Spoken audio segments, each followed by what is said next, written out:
देख क्या रहे मूर्खो?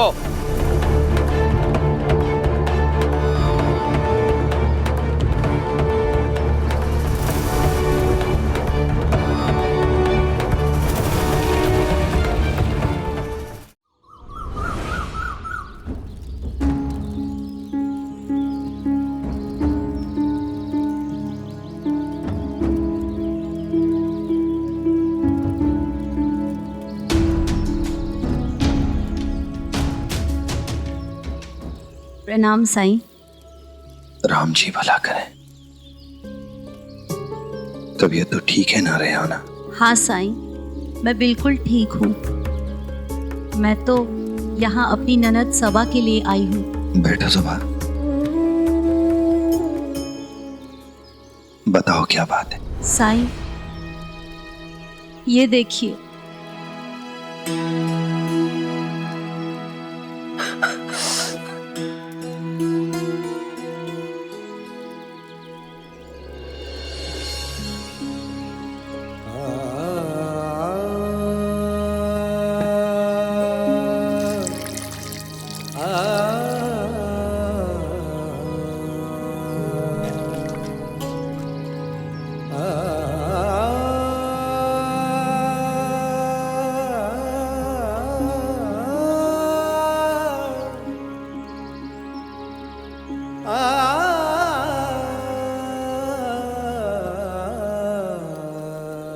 बताओ क्या बात है? घबराओ मत सबा, तुम अपने मन की बात मुझे बता सकती हो। मन की बात कह लेने से मन हल्का हो जाता है। साईं, मैं घर पे खाना बना रही थी, तभी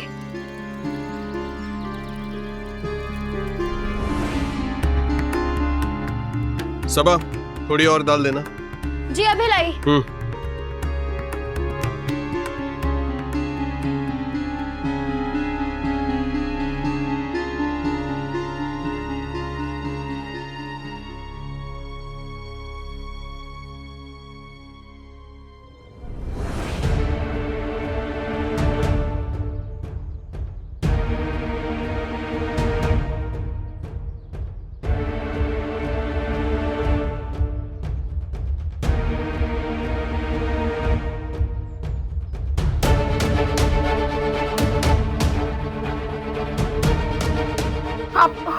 आप फिर से गुस्सा मत करिएगा, वो गलती से आ गया होगा। गलती से? ऐसा गंदा खाना खिला रही हो मुझे? आखिर ध्यान कहाँ रहता है तुम्हारा? माफ कर दीजिए, मुझे नहीं पता ये कैसे आ गया। आइंदा ख्याल रखूंगी। मुझे कुछ नहीं सुनना है। पहले गलती करती हो और फिर कहती हो गुस्सा ना करूं। क्या चाहती हो तुम? मैं भूखा मर जाऊं? खुदा के लिए ऐसे मत कहिए, मैं फिर से बना के ले आती हूँ ना। आप ऐसे खाना छोड़ के तो मत जाइए। हट जाओ मेरे रास्ते। तुम इसी सजा के काबिल हो सबा।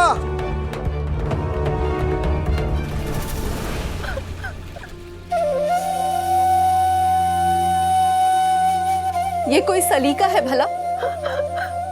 सरासर गलत किया है उन्होंने। मैं अली के अब्बू से बात करती हूँ। नहीं भाभी नहीं, अगर उन्हें पता चल गया कि मैंने उनकी शिकायत की है तो फिर वो और ज्यादा गुस्सा करेंगे मुझ पर सबा, अगर तुम ऐसे ही डरती रहोगी तो हालात तो बद से बदतर होते जाएंगे। पर तुम्हारा नजरिया भी सही है। अगर ये वाकया सलीम और सुल्तान को पता चला तो ना जाने जज्बाती होकर वो क्या कर गुजरे। मैं तुम्हारे घाव के लिए तुम्हें एक लेप देता हूं, पर ध्यान रहे ये लेप ना तो मैं तुम्हें लगाऊंगा और ना ही रेहाना। ये लेप तुम्हें अपने शौहर से लगवाना होगा। नहीं साईं नहीं, अगर उन्हें पता चल गया कि मैंने घर की बात बाहर जाकर बताई फिर तो पता नहीं वो मेरे साथ क्या करेंगे। घबराओ नहीं सबा, मैं वादा करता हूं कि जुनैद तुम पर गुस्सा नहीं करेगा। यकीन रखो मुझ पर। क्या है कौन जान पाए ओम साईं। सरकार, मैंने अपने आंखों से देखा, सारे लक्षण वही है। और तो और रेहाना इतनी कमजोर थी कि उसकी एक रिश्तेदार उसको सहारा देकर लेकर जा रही थी।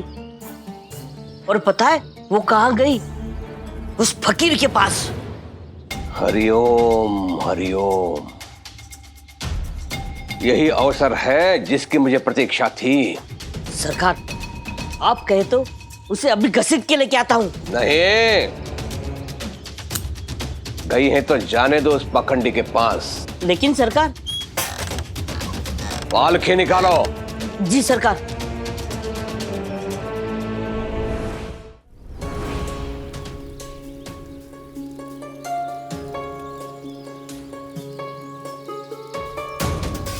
आओ जुनैद।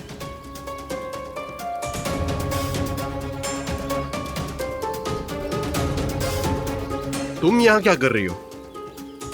ये यहाँ अपनी चोट का इलाज कराने आई है। कहीं सबा ने सबको बता तो नहीं दी?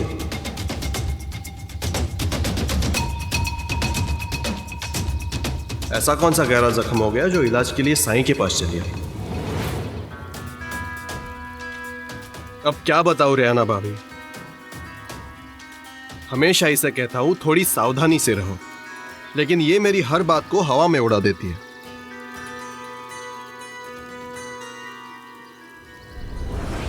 वजह चाहे जो भी हो जुनैद, तुम शौहर हो सबा के, और शौहर का फर्ज होता है अपनी बीवी का ख्याल रखना। मैंने कभी भी अपने फर्ज में कोई कोताही नहीं बरती। हमेशा इसकी सुख सुविधा का ख्याल रखा। पूछिए सबा से, कपड़े गहने किसी भी चीज की कमी होने नहीं दी आज तक। वाकई अगर तुम्हें ऐसा लगता है कि तुम अपनी बीवी का ख्याल रखते हो,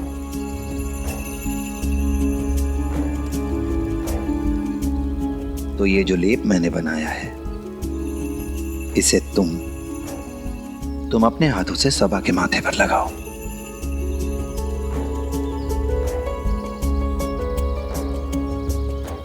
मतलब आपने यहाँ मुझे सिर्फ लेप लगाने के लिए बुलाया? तुम्हें ऐसा क्यों लगता है कि मैंने तुम्हें यहाँ किसी और वजह से बुलाया है? नहीं, ऐसी कोई बात नहीं है। अब लाइए लेप दीजिए मुझे।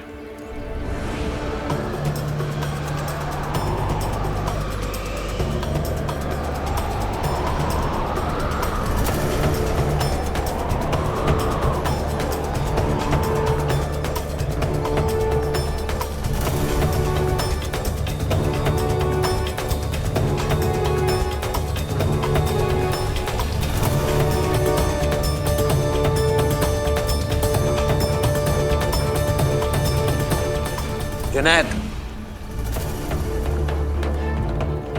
ये क्या किया तुमने?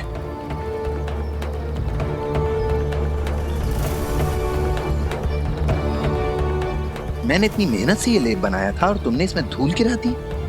सब बर्बाद कर दिया तुमने।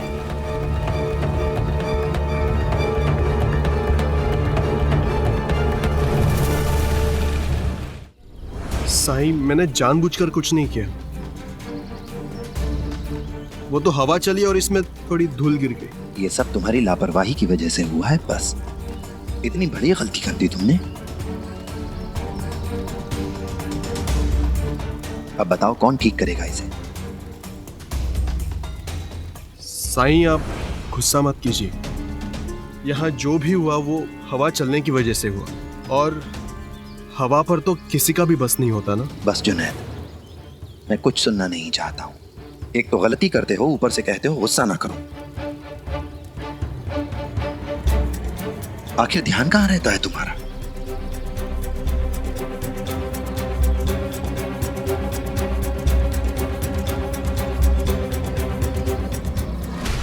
आखिर ध्यान कहां रहता है तुम्हारा? माफ कर दीजिए, मुझे नहीं पता ये कैसे आ गया। आइंदा ख्याल रखूंगी। मुझे कुछ नहीं सुनना है। पहले गलती करती हो और फिर कहते हो गुस्सा ना करूं। मैं आपका इशारा समझ गया सही।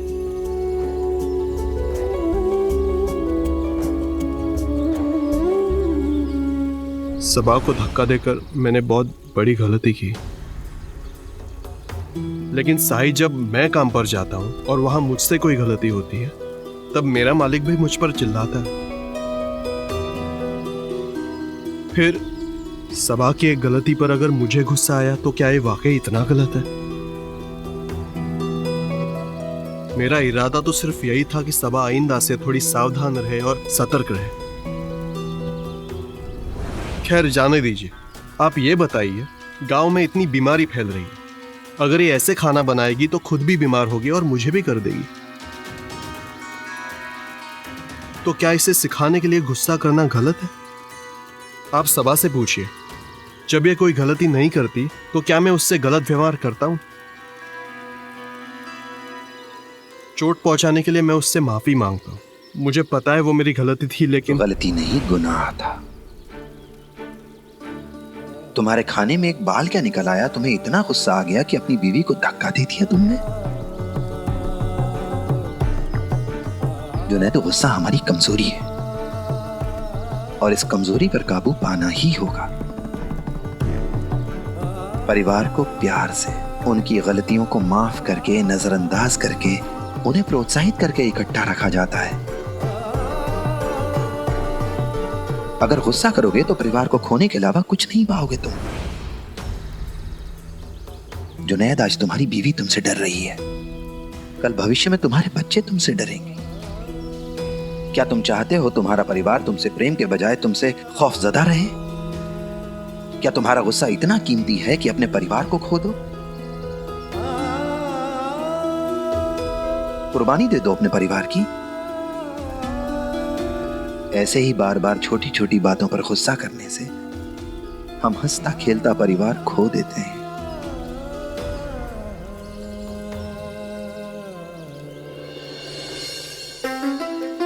मैं अपनी करनी पर बहुत शर्मिंदा हूं साईं। आपसे तहे दिल से माफी मांगता हूं। मुझसे माफी मत मांगो जुनैद। अगर माफी मांगनी ही है तो सबा से मांगो, जिसके गुनहगार हो तुम, जिसे चोट पहुंचाई है तुमने।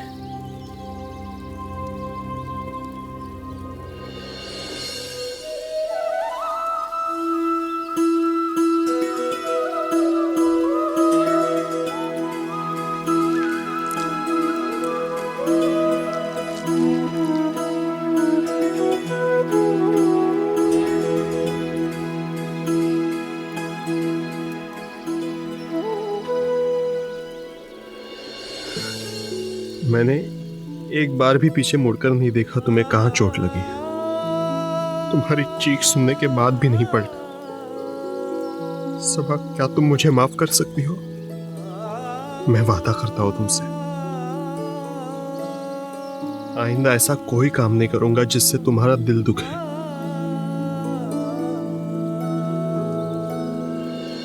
जब इंसान गुस्सा करता है तो वो अंधा बहरा हो जाता है। उसकी सुनने देखने की क्षमता काम नहीं करती है। दूसरे की तकलीफ, उसके दुख को ना तो वो देख पाता है, ना महसूस कर पाता है, ना समझ पाता है। और ऐसे में कई बार हम ऐसे काम कर बैठते हैं जिनके नतीजे बदले नहीं जा सकते।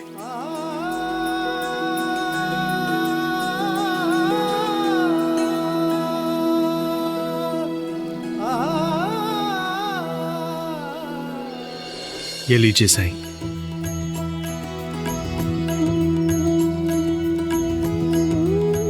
आपका बहुत बहुत शुक्रिया साईं,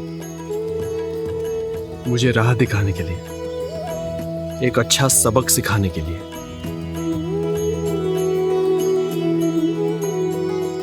राम जी भला करे।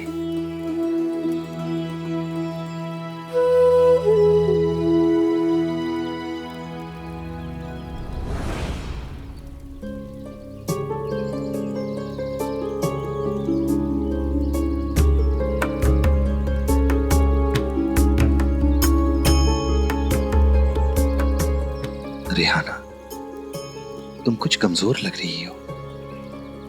कुछ देर यहीं द्वारका माई में आराम कर लो, फिर चली जाना। नहीं साईं, मैं बिल्कुल ठीक हूँ। वो सुबह से रजाई के काम में भागदौड़ कर रही थी, बस थोड़ी सी थकान है। चलती हूँ।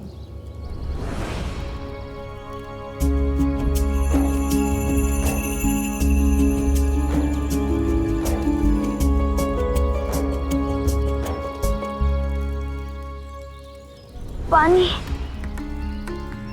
पानी पानी।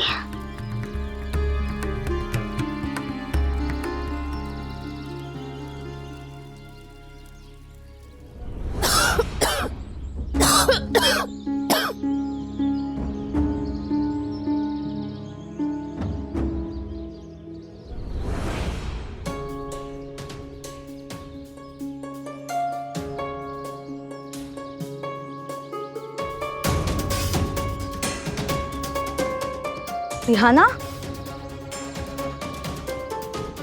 रिहाना, क्या हो गया तुम्हें? चक्कर आ गया था। अब कैसे लग रहा है? अभी भी चक्कर आ रहा।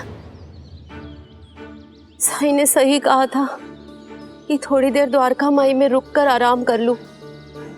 कि मुझे लगा मैं ठीक हूँ, घर चली जाऊंगी, लेकिन अब हिम्मत नहीं पड़ रही। द्वारका माई जाकर आराम कर लेती हूँ, और तबीयत खराब है तो साईं उठी दे देंगे तो थोड़ा ठीक लगेगा। चलो मैं लेके चलती हूँ। तुम्हें उपचार की आवश्यकता है रेहाना, आराम की नहीं।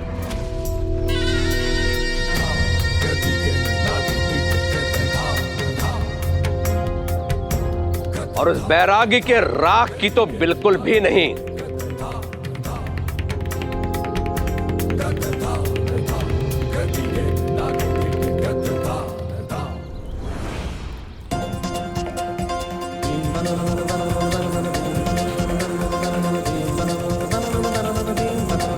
जीवताई, आप गोविंदा को दाल का पानी पिलाइए, मैं अभी आया। जी।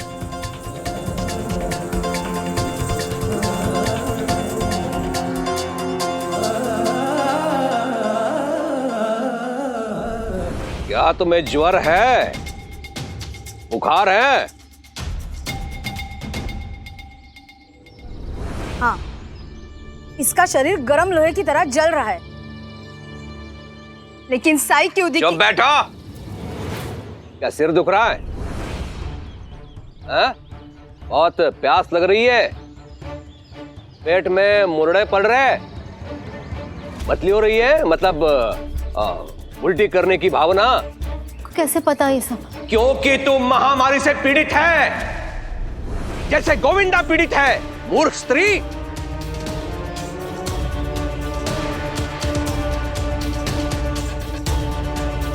हरिओम हरिओम। इससे पहले तेरी बीमारी के कारण सारा गांव संक्रमित हो, तुम्हें महामारी शिविर भेजना पड़ेगा। नहीं। तू तो ऐसे कर रही है जैसे तेरे पास कोई विकल्प हो। रेहाना, तुम्हें महामारी शिविर जाना ही पड़ेगा। नहीं, मैं नहीं जाऊंगी। शिरडी से बाहर कहीं नहीं जाऊंगी। मैं यहीं रहूंगी अपने परिवार के साथ। क्या तुमने मुनादी नहीं सुनी रेहाना? यदि महामारी की रोकथाम में कोई बाधा उत्पन्न करे तो उसे अपराध की श्रेणी में रखा गया है। महामारी शिविर में जाने के अतिरिक्त तुम्हारे पास कोई विकल्प नहीं है। जानती हो, अंग्रेज सरकार इस बीमारी को आधिकारिक रूप से प्राकृतिक विपदा घोषित कर चुकी है।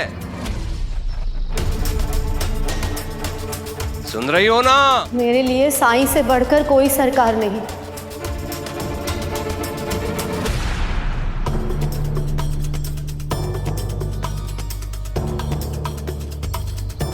क्योंकि मुझे अच्छी तरह से पता है कि मैं तब तक सुरक्षित हूं जब तक मैं साईं के साथ हूं।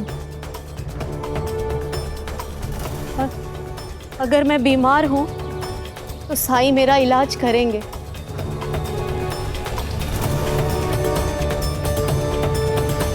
मुझे उन पर पूरा भरोसा है।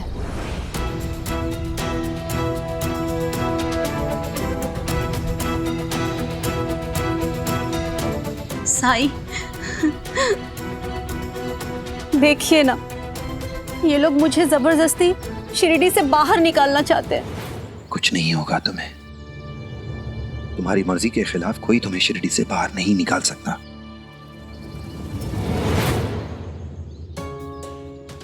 कुलकर्णी सरकार, आप लोगों को उनकी मर्जी के खिलाफ शिरडी से बाहर नहीं निकाल सकते।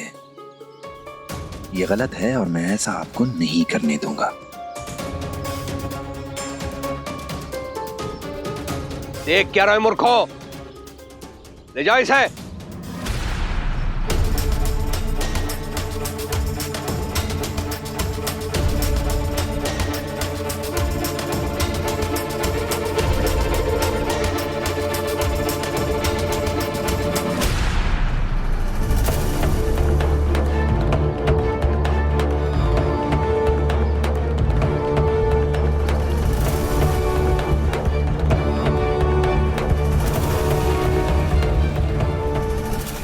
हरिओम हरिओम, तुम लोगों की बुद्धि भ्रष्ट हो गई है क्या? जो अंग्रेजी डॉक्टरों की जगह इस फकीर को चुन रहे हो, उस पर भरोसा कर रहे हो। आप ही ने तो कहा था इसका इलाज महान अंग्रेज सरकार के पास भी नहीं है, और गोविंदा का इलाज तो साईं कर रहे हैं। तो हुआ इलाज? बताओ,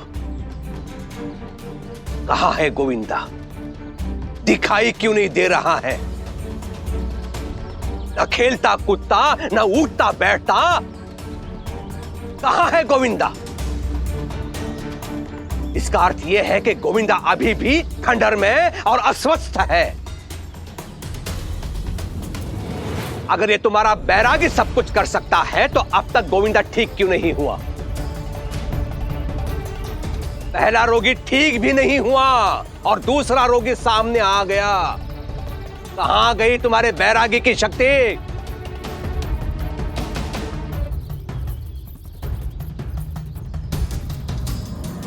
सरकार, जब मुझे कुष्ठ रोग हुआ था तो क्या किसी ने ये सोचा था कि मैं ठीक हो पाऊंगा?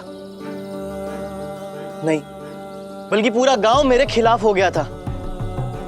पर साईं ने मेरी बीमारी को ठीक किया ना, और वो भी रातों रात नहीं हुआ, समय लगा। आप तो वैद्य हैं, आप ये बात अच्छी तरह से जानते हैं कि जितनी जटिल बीमारी उतना समय लगता है। तो फिर अगर गोविंदा को ठीक होने में समय लग रहा है तो इसका अर्थ ये नहीं है कि वो ठीक नहीं हो पाएगा। अगर साईं ये कह रहे हैं कि हमें चिंता करने की कोई जरूरत नहीं है तो वाकई में नहीं है। हमें अपने साईं पर पूरा विश्वास है। तुम मूर्ख लोग समझने का प्रयास क्यों नहीं कर रहे हो कि मैं ये सब तुम्हारे भलाई के लिए कर रहा हूं? विश्वास नहीं हो रहा है ना, तो पूछिए रेहाना से। मैं बताता हूं वो कहां गई थी। वो गई थी खंडहर,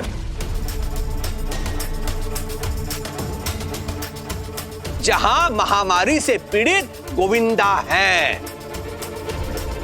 वो खंडहर गई इसके लिए वो बीमारी से संक्रमित हुई। नहीं, मैं तो... बंद करो इस बैरागी का पक्ष लेना, इसका बचाव करना। शिरडी में इस बीमारी के प्रसार का उत्तरदायी ये फकीर है, बैरागी है। इसी ने महामारी से पीड़ित एक बच्चे को अपने खंडहर में शरण दे रखी है। तुम सब लोग अंधविश्वास में अंधे हो चुके हो। जब तक तुम लोगों का इसका ढोंग पता चलेगा तब तक तुम्हारे परिवारों के प्राण तुम सब गंवा चुके होंगे। तब अच्छा लगेगा तुम लोगों को। अभी भी समय है इस बीमारी की रोकथाम के लिए। हर बीमार व्यक्ति को महामारी शिविर में जाना पड़ेगा। इसकी व्यवस्था मैंने अपने दूसरे गांव में की है। निर्णय तुम लोगों को लेना है कि तुम लोग किसका साथ दोगे, इस फकीर का या मेरा। पुनः सोचो और जो तुम्हारा हित कर रहा है उसका समर्थन करो। इस बार प्रश्न तुम्हारे और तुम्हारे बच्चों के जीवन मरण का है। हरिओम। चाहे आप लाख तर्क दीजिए, पर हमारा फैसला अटल है। हम साईं का साथ कभी नहीं छोड़ेंगे। हाँ सरकार, साईं ने आज तक हमें कभी गलत सलाह नहीं दी। हमारी राह में चाहे कितनी भी मुश्किलें क्यों ना आए, हम साईं का साथ कभी नहीं छोड़ेंगे। कभी नहीं छोड़ेंगे। तुम लोगों को अनुमान नहीं है कि तुम लोग कितनी बड़ी चूक कर रहे हो। तुम केवल मुझसे नहीं, अंग्रेजी सरकार से भी शत्रुता मोल ले रहे हो। जब अंग्रेजी अधिकारियों को इसके बारे में सूचना मिलेगी तब वो क्या करेंगे पता है? तुम सबको बंदी बना लेंगे वो। ऐसे कैसे बंदी बना लेंगे? शिरडी से किसी को भी ले जाने के लिए उनको हम सबका सामना करना होगा। हम किसी से डरते नहीं हैं, क्योंकि साईं हमारे साथ है और हम उनके।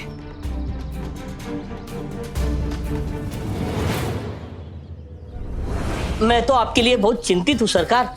देखा ना आपने, वो फकीर कैसे सारे गांव वालों को आपके खिलाफ भड़का रहा था। मैं तो कहता हूँ जल्दी से हमें कुछ करना होगा, वरना आपका खौफ गांव वालों के दिल से निकल जाएगा। चुप! मेरी चिंता करने की आवश्यकता नहीं है। तुम जैसों से सैकड़ों मील आगे की सोचता हूं, सैकड़ों मील। इस बार मैं वो करने वाला हूं जिससे शिरडी वासियों को लगेगा कि वो खंडहर कोई मंदिर नहीं है जहां उनकी मनोकामनाएं पूरी होती हैं, बल्कि ये लगेगा कि वो खंडहर मायावी जगह है। आज तक जो लोग उसकी पूजा करते थे वही लोग उसे धक्के मार मार कर शिरडी से बाहर करेंगे। एक काम करो पंता, उस खंडहर पर, आसपास की जगह पर, वहां कौन आता है कौन जाता है, इस पर दृष्टि रखो। ध्यान रहे कि तू दिन रात वही निगरानी करेगा। दिन रात निगरानी? और मैं? तो क्या मैं करो? कथा कही कहां? एक तो वो अंता छुट्टी लेके गया है, अभी तक आने का नाम नहीं ले रहा है। धैर्य समाप्त हो गया है मेरा। एक काम करो, अंता को बता देना यहां दोबारा आने की कोई आवश्यकता नहीं है, मैंने उसे नौकरी से निकाल दिया है। सरकार, अंता जी का पुत्र आया था, कुछ जरूरी काम की वजह से वो नहीं आ पा रहे, इसीलिए उन्होंने अपने भाई को भेज दिया है। लेकिन महामारी की वजह से कोई बैलगाड़ी वाला आने के लिए तैयार ही नहीं है। देखो, अभी तक आया नहीं, बहाने शुरू हो गए इसके। आखिर भाई किसका है? अंता का ही तो है। अकल भी भैंस की तरह ही होगी। जाओ, जाके निगरानी करो वहां। जी सरकार। हरिओम हरिओम। अम्मी, रिहाना, अम्मी, रिहाना,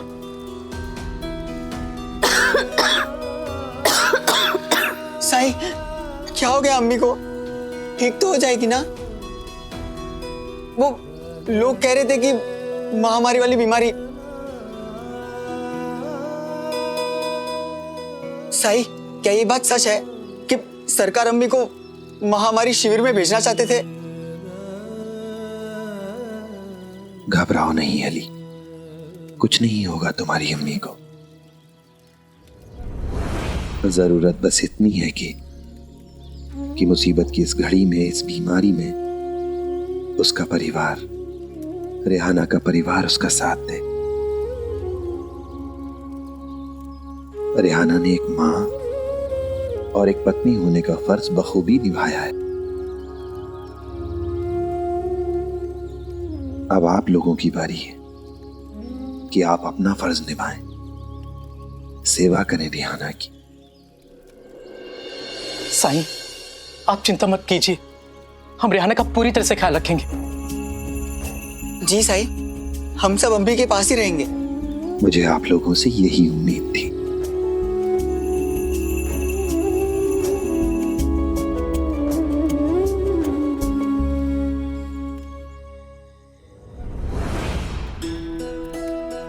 लाओ लाओ, खीर भी लाओ। अब तो बताइए कि आपने इतना सारा खाना बनाने की जिद क्यों की? क्योंकि ये खुशखबरी है। नगर से आज अंग्रेजी सेना का एक आदमी आया था। उसने मुझे 100 कंबल बनाने का काम सौंपा है। और इतना ही नहीं, अगर उसे काम पसंद आया तो वो आगे भी बनवाएगा। कावेरी, ये मेरी जिंदगी का सबसे बड़ा सौदा है। अब मैं अपने बेटे के भविष्य के लिए कुछ पैसे बचा पाऊंगा। ये तो वाकई में खुशखबरी है। लो बेटा। लेकिन इतना सारा खाना क्यों बनवाया? मुझे लगा कोई मेहमान आने वाले होंगे, पर इतना सारा खाना क्या हम खा पाएंगे? कावेरी, अब से हम जी भर के जो चाहे वो खा सकते हैं। वो तो ठीक है, पर इतना खाना? चिंता छोड़ो और तुम भी खाने का मजा लो। आज खुशी मनाने का दिन है। चलो बेटा शुरू करो।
मजा आ गया।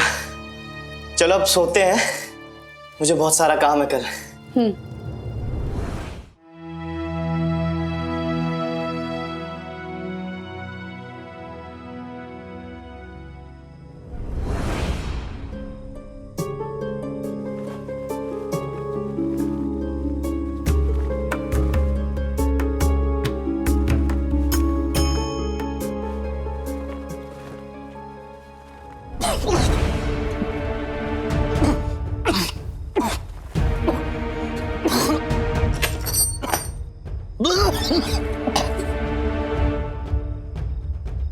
अब ठीक तो है?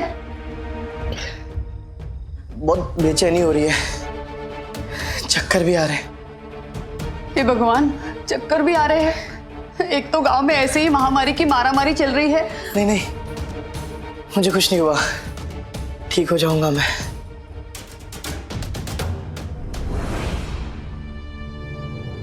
पर मैं कोई खतरा मोल भी नहीं ले सकता। हमें अभी साईं के पास चलना चाहिए, जो भी कुछ होगा वो ठीक कर देंगे। ठीक है, चलो चलिए।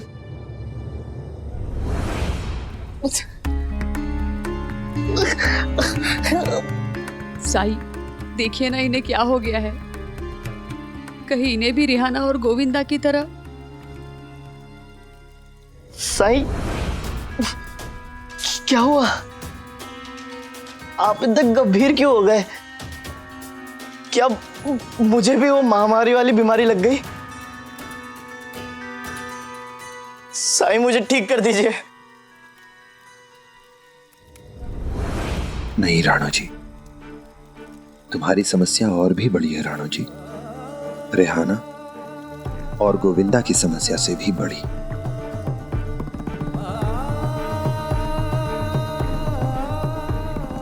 मैं तो केवल इतना जानता हूं, जहां साईं है वहां समस्या नहीं रह सकती। पर तुम्हारी समस्या दूर करना मेरे बस के बाहर है।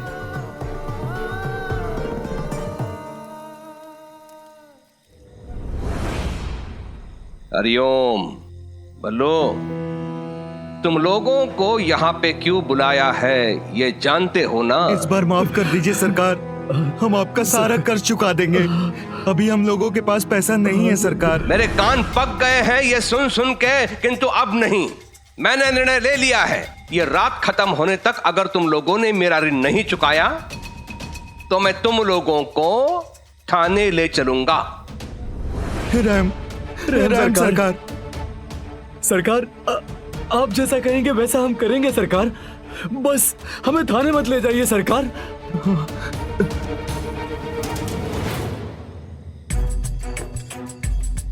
अरे इतना भी मत गिड़गिड़ाओ, हैं?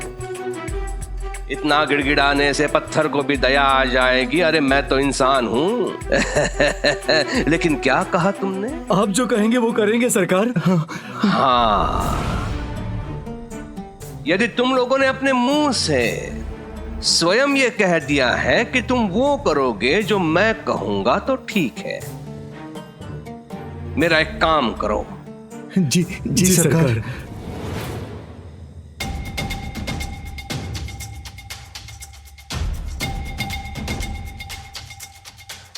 इसमें क्या है सरकार?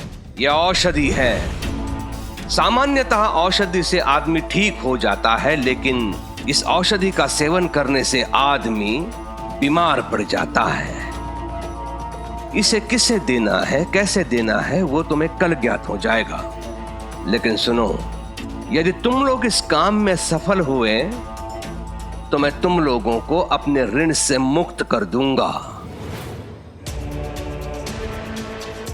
जी सरकार, जैसा आपने कहा है वैसा ही होगा सरकार। साईं, दुनिया में ऐसा कौन सा मर्ज है जिसे आप ठीक नहीं कर सकते? मैं किसी की पाप करने की मंशा को ठीक नहीं कर सकता। पाप? साईं, मैंने कहा कोई पाप किया है या मेरे करने की कोई इच्छा है? क्या तुम मेरे कुछ सवालों का ईमानदारी से जवाब दोगे? जरूर दूंगा साईं। क्या खाना खाने से पहले भी पेट में दर्द था? नहीं। रोज जितना भोजन करते हो आज उससे ज्यादा भोजन किया ना? हाँ साईं, बहुत बड़ा काम मिलने की खुशी में आज हमने घर में ही दावत मनाई। थोड़ा ज्यादा ही खा लिया था। अरे कभी कभी तो ज्यादा खाना चलता है ना साईं। रुको, दिखाता हूं तुम्हें कुछ।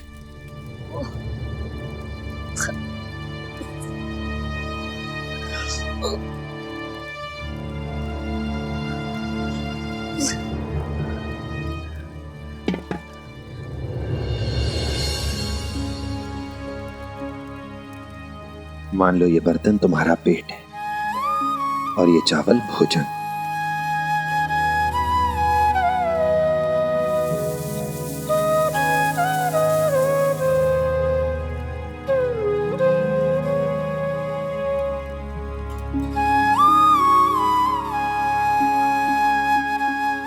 देखा तुमने? ऐसे ही खाने की एक निश्चित मात्रा पेट में जाने के बाद हमारा पेट भर जाता है। पर तुम्हें तो लगता है जब दावत उड़ाई जाती है तो जरूरत से ज्यादा खाया जाता है। अब देखो,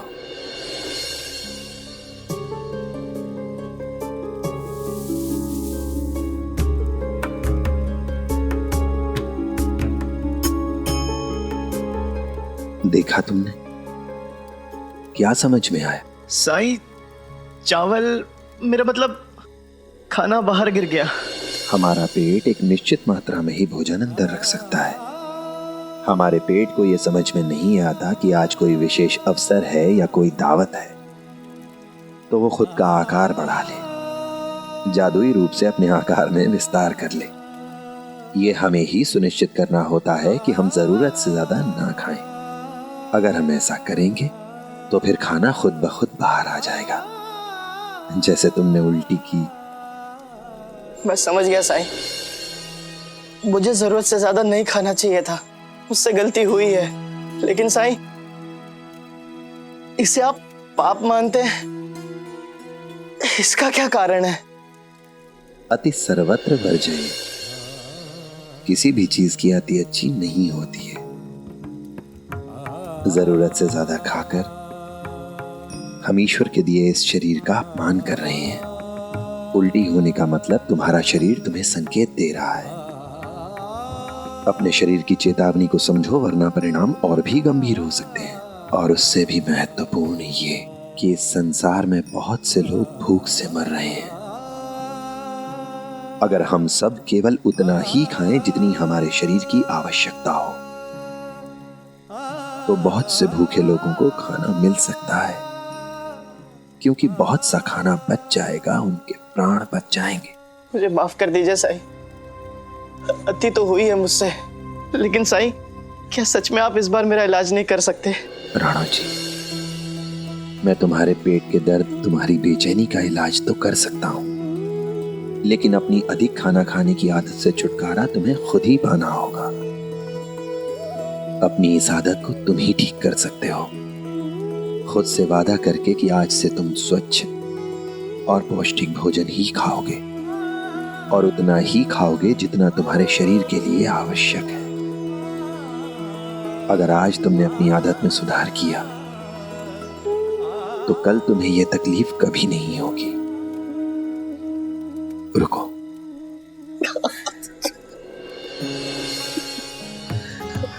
बहुत दर्द हो रहा है।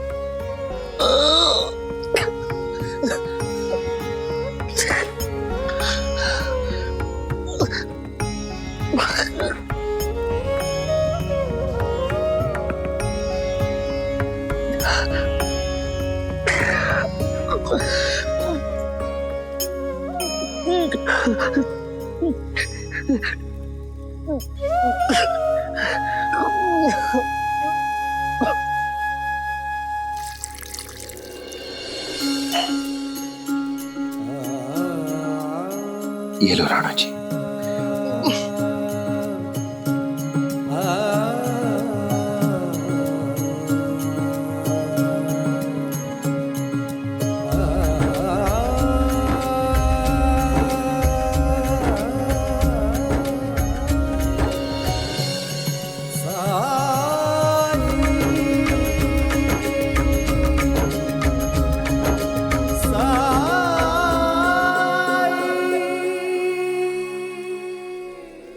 मेरा दर्द चला गया साईं, मैं ठीक हो गया, मैं ठीक हो गया कावेरी। मुझे माफ कर दीजिए साईं। कावेरी ने मुझे कहा था कि मैं ज्यादा खाना ना खाऊं, पर मैं खुद को खाने से रोक नहीं पाया, और जब बीमार हुआ तो सारा दोष महामारी को दे दिया, और इसमें मैंने अपनी गलती नहीं देखी। मुझे माफ कर दीजिए साईं। मुझे खुशी है राणा जी कि तुम्हें अपनी भूल का एहसास है। आज से खुद पर और अपनी खाने की आदत पर नियंत्रण करने की कोशिश करना। नियंत्रण बहुत आवश्यक है, खास करके अभी के हालात में, अभी के समय में, जबकि लोगों के दिलो दिमाग में अनिश्चितता है, वातावरण में अनिश्चितता है। कौन जाने कौन सी घटना कब क्या मोड़ ले ले।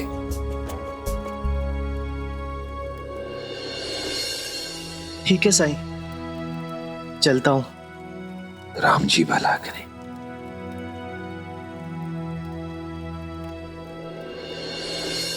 मन में साई के क्या है कौन जान पाए। ओम साई ओम।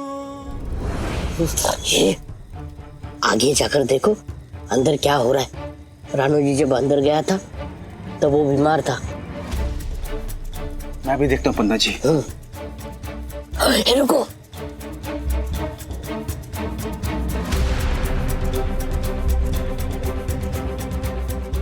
ये तो ठीक लग रहा है, चलो।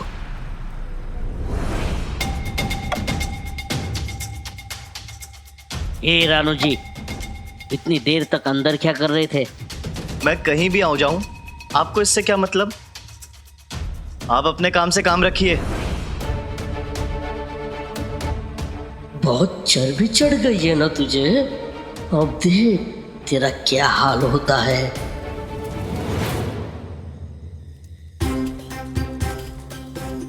सरकार, क्या कहा था मैंने तुमसे? खंडर के पास से हिलना नहीं है, वहां के पल पल की जानकारी मुझे चाहिए। सरकार,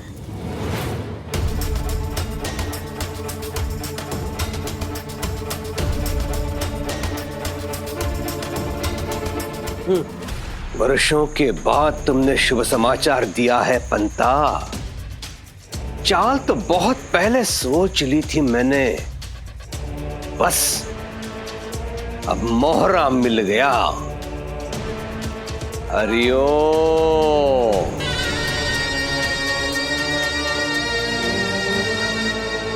ये लो बाबू, मुंह मीठा करो। लड्डू? किस खुशी में? है एक खुशखबरी। चावड़ी पे आना, वहां एक जरूरी घोषणा होने वाली है, ठीक है?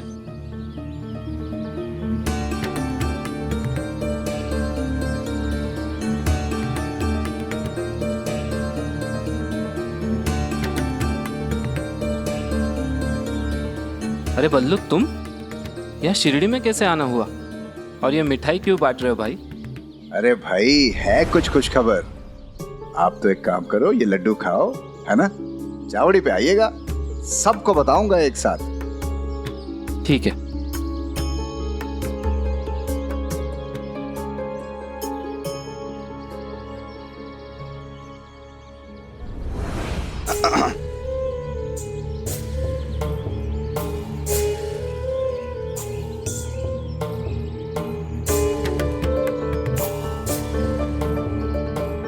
ये लो बाबू, मुंह मीठा करो। पर बात क्या है? है एक खुशखबरी। चावड़ी पर आइए, वहां पर एक जरूरी घोषणा होने वाली है। ठीक है। अरे भाई, ये तो बहुत स्वादिष्ट है। तो और लीजिए।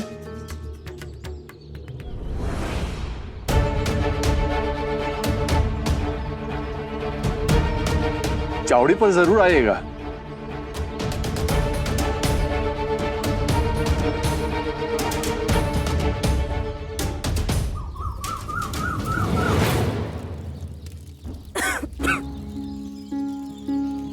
अब कैसा लग रहा है रेहाना?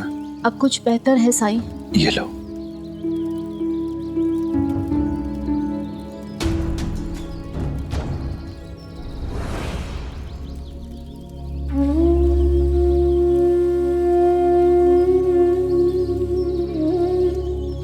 गोविंदा की तबीयत में भी सुधार आ रहा है अब।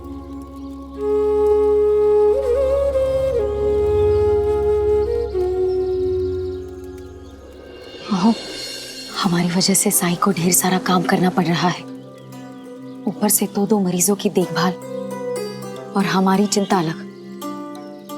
रात भर सोए नहीं है वो, उनका स्वभाव ही ऐसा है। दूसरों को आराम मिले इसलिए खुद कष्ट सहेंगे, लेकिन कहेंगे कुछ नहीं। तुम सही कह रही हो, हमें कुछ करना चाहिए। लेट जाओ, आराम करो।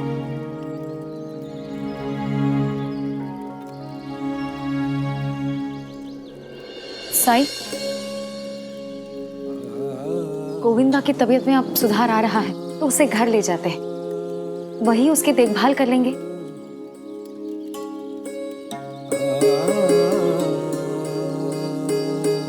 साईं, यहाँ कोई तकलीफ नहीं है, पर आपको 2 पल आराम करना चाहिए। और फिर गोविंदा की तबीयत अब बेहतर हो रही है।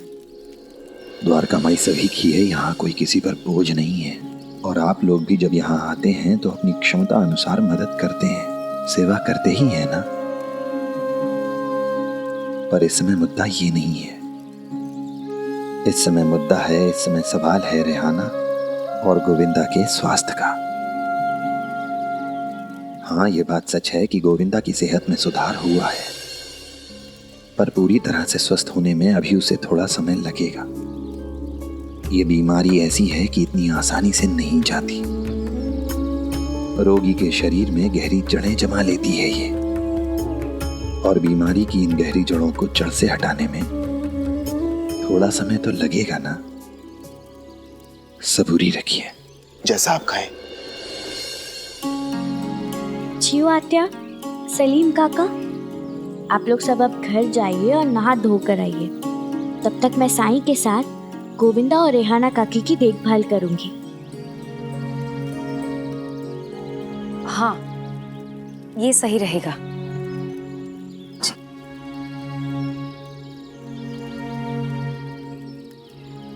रेहाना काकी, अब कैसी है आपकी तबीयत?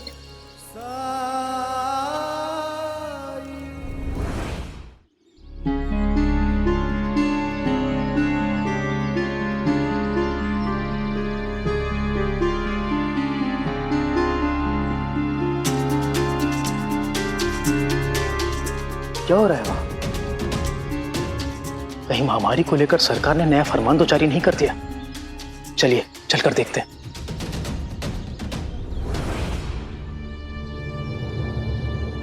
जो भी है उनका कहना सुन लेते हैं। पाटिल जी, क्या हुआ, इतने सारे लोग जमा क्यों हैं यहाँ? मेरे प्यारे भाइयों और बहनों, आप सब यहाँ पर एकत्रित हुए, इस बात के लिए आप सबका बहुत बहुत धन्यवाद।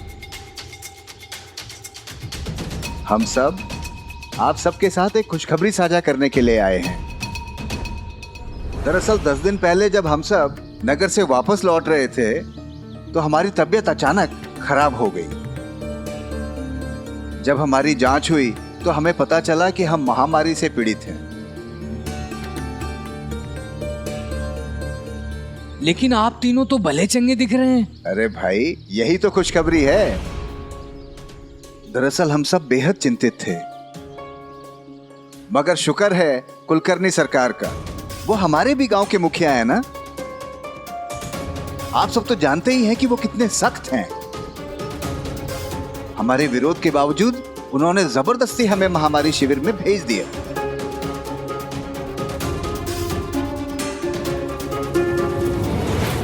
हाँ, और शुरू के 2 दिन में हमें ये लगा कि हम नहीं बचेंगे। फिर जैसे ही एक चमत्कार हुआ, एक अंग्रेज डॉक्टर ने वो दवा खोज ली और उसने वो दवा हमें दी, और उस दवा से हम सब केवल 3 दिन में ठीक हो गए।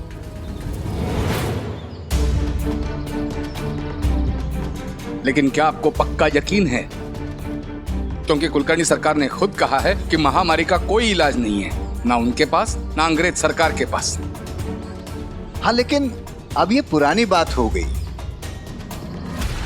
पर ये कैसे संभव है? साई ने मुझसे खुद कहा है कि इस बीमारी का इलाज इतना आसान नहीं है और किसी को भी स्वस्थ होने में काफी समय लगेगा। हाँ, तो मैं कहाँ कह रहा हूं कि साईं गलत है। मैं तो सिर्फ इतना कह रहा हूं कि हो सकता है उस अंग्रेज डॉक्टर का इलाज साईं के इलाज से तेज हो। लेकिन हमने तो सुना है कि ये महामारी शिविर एक ऐसी भयानक जगह है जहां लोगों का इलाज नहीं होता, बल्कि लोगों का अंत होता है। अरे ये उस वक्त के किस्से हैं जब इलाज नहीं खोजा गया था। आज की सच्चाई अलग है। वहां पर मरीजों को बहुत अच्छी तरीके से रखा जाता है और ये नाना प्रकार की सुख सुविधाएं हैं वहां पे। शिविर में जाओ, दवाइयां खाओ और 2-3 दिन में तंदुरुस्त होकर वापस आ जाओ।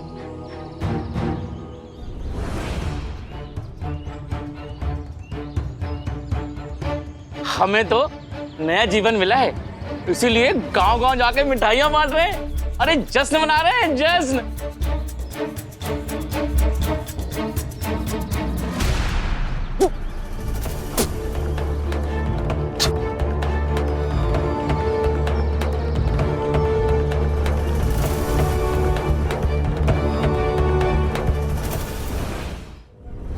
राणू जी बाबू, क्या हुआ आपको? राणू जी बाबू, अरे इन्हें तो तेज बुखार है।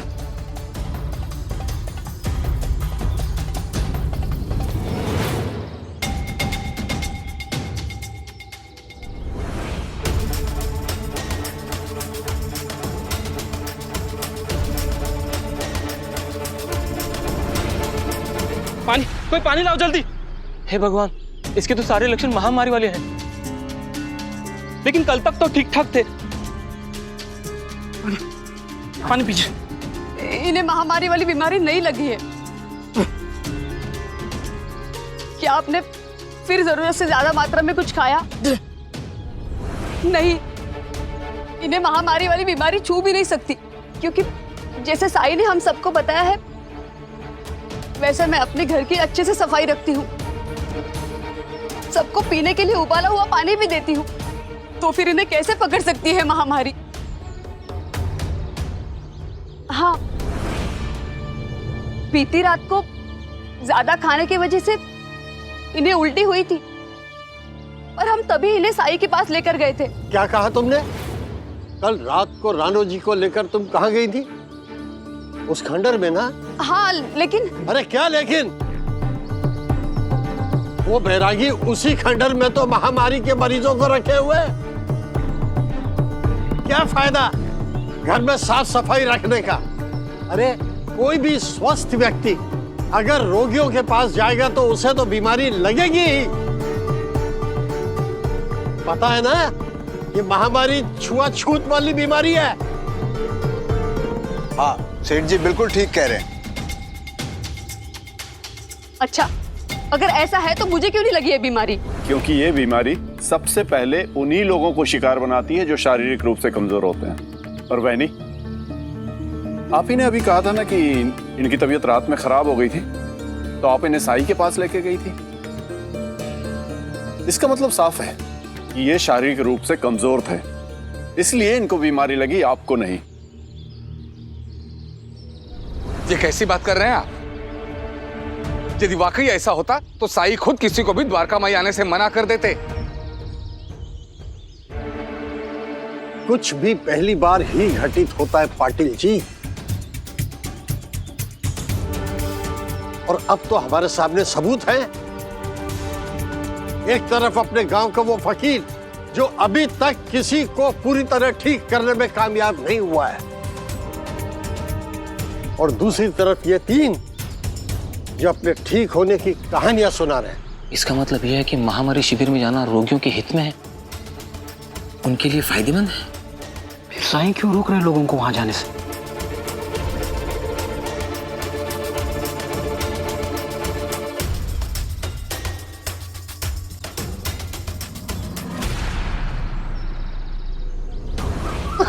संभालो, खुद को संभालो, कुछ नहीं होगा, कुछ नहीं होगा।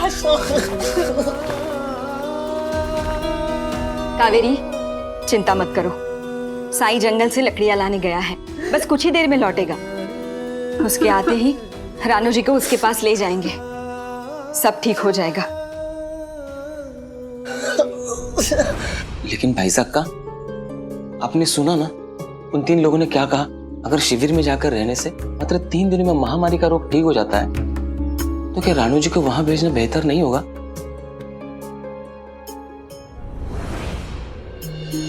इससे पहले भी साईं ने रानू जी को ठीक किया था, तो फिर उसके रहते इस बार भी रानू जी को कुछ नहीं होगा।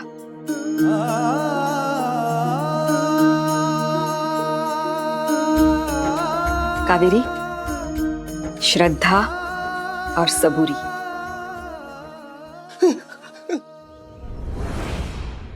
सरकार, सरकार,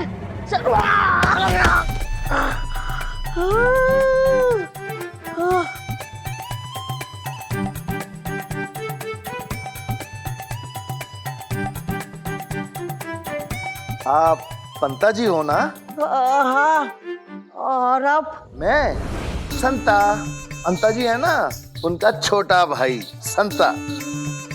भाव ने मुझे सब कुछ बता दिया है। आप किसी भी काम की कोई भी चिंता मत कीजिएगा, मुझे सब कुछ आता है। बस बस। हरिओम।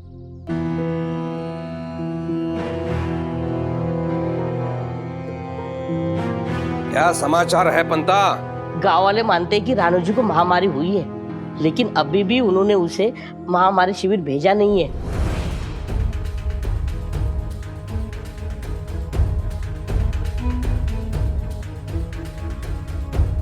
मतलब उसे अभी उठाकर लाना है? रुको, मैंने कहा तुम्हें जाने के लिए। हम बल का प्रयोग नहीं करेंगे। लेकिन सरकार, अभी तक हमने किसी को भी महामारी शिविर में भेजा ही नहीं है। मैं जानता हूँ, जानता हूँ। लेकिन सरकार, अंग्रेज सरकार का एक दल तो आज शिरडी में पहुंचने वाला होगा। हाँ हाँ, और वो मुझे अपने हाथों से पुरस्कृत भी करेंगे। पर हम किसी को विवश नहीं करेंगे पंता। पंता जी, भाऊ तो कह रहे थे कि सरकार बहुत गुस्से वाले हैं, पर ये तो बहुत दयालु हैं, बहुत ही शांत स्वभाव के हैं ये। हैं? मैं भी उनका ये रूप पहली बार देख रहा हूँ। पता नहीं क्या चल रहा है उनके दिमाग में।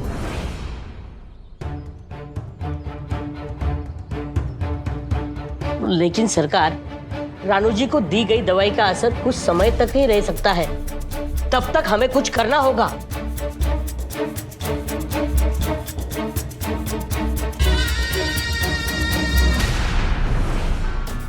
हे देवा, बुखार तो बढ़ता ही जा रहा है।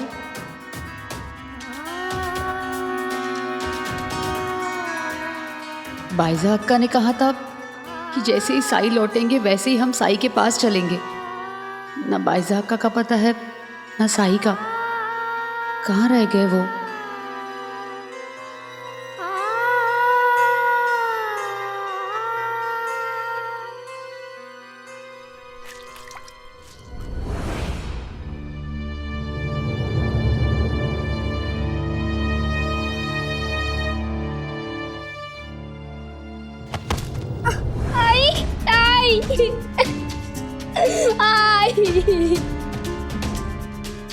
बेटा,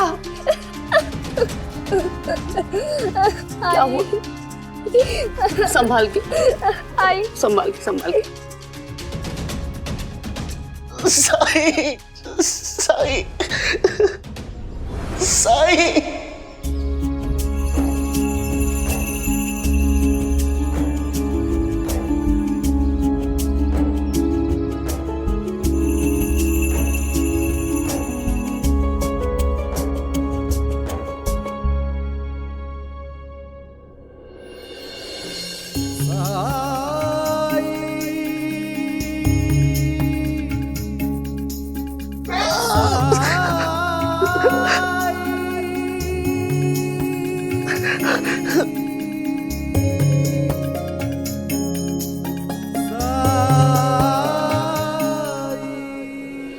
साईं, मुझसे अब और बर्दाश्त नहीं होता।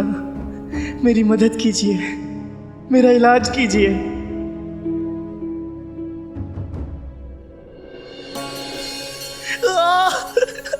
सबूरी राणू जी।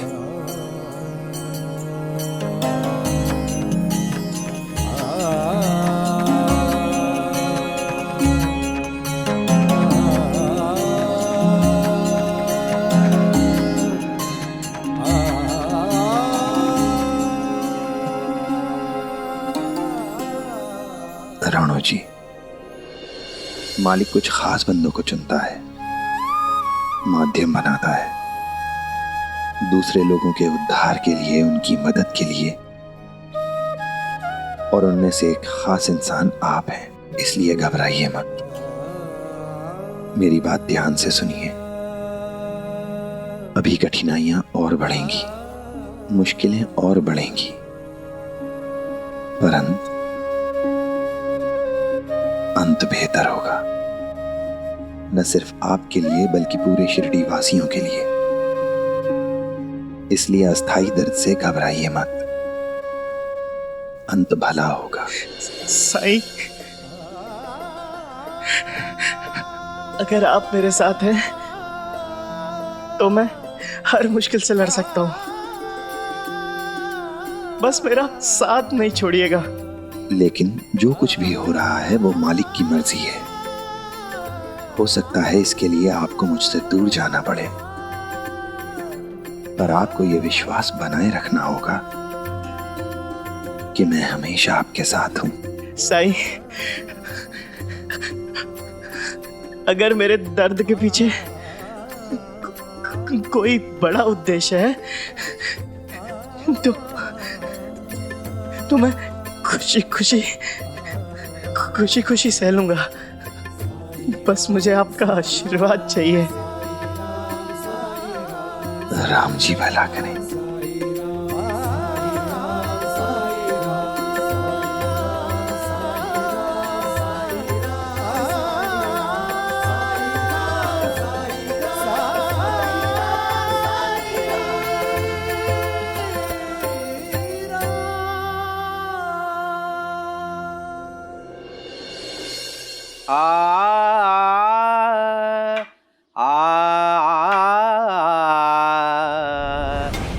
सरकार, कुछ अंग्रेजी अधिकारी आए हैं, वो आपसे मिलना चाहते हैं।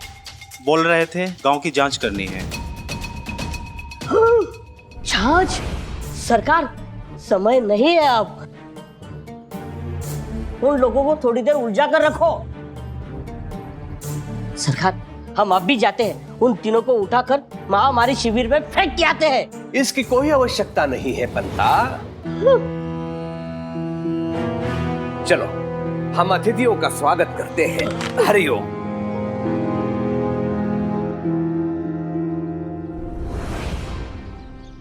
नमस्कार नमस्कार, आपका स्वागत है। आइए अंदर आइए। नहीं, अभी हमारे पास टाइम नहीं है, हम बहुत जल्दी में है। तो चलो हम गांव का इंस्पेक्शन कर ले पहला। अच्छा ये बताओ, अभी तक कितने मरीजों को महामारी कैंप में दाखिल किया है आपने?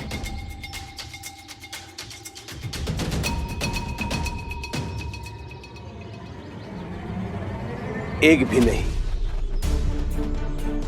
मतलब सिद्धि में महामारी से पीड़ित एक भी मरीज नहीं है? नहीं है ना, 3 है। 3 मरीज और आप उन्हें स्वस्थ लोगों के साथ रखा हुआ है? आप इतना लापरवाह कैसा हो सकता है? हरिओम हरिओम, मुझे अपने दायित्वों का, कर्तव्यों का बोध है, लेकिन इस महामारी का समाधान मुझे अगर गांव में मिल गया है तो रोगियों को मैं महामारी शिविर क्यों भेजूं?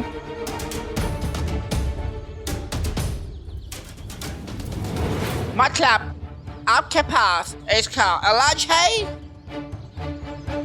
मेरे पास नहीं है, लेकिन एक फकीर है, उसके पास है।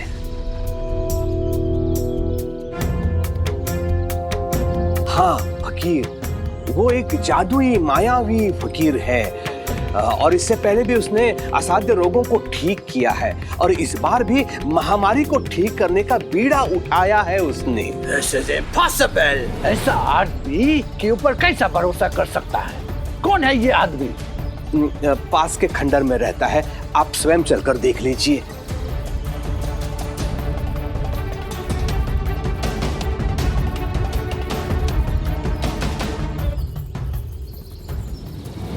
आज सरकार को हो क्या गया है? इतनी बहकी बातें कर रहे हैं। मतलब उनके मुंह से उस पाखंड की तारीफ निकल रही है।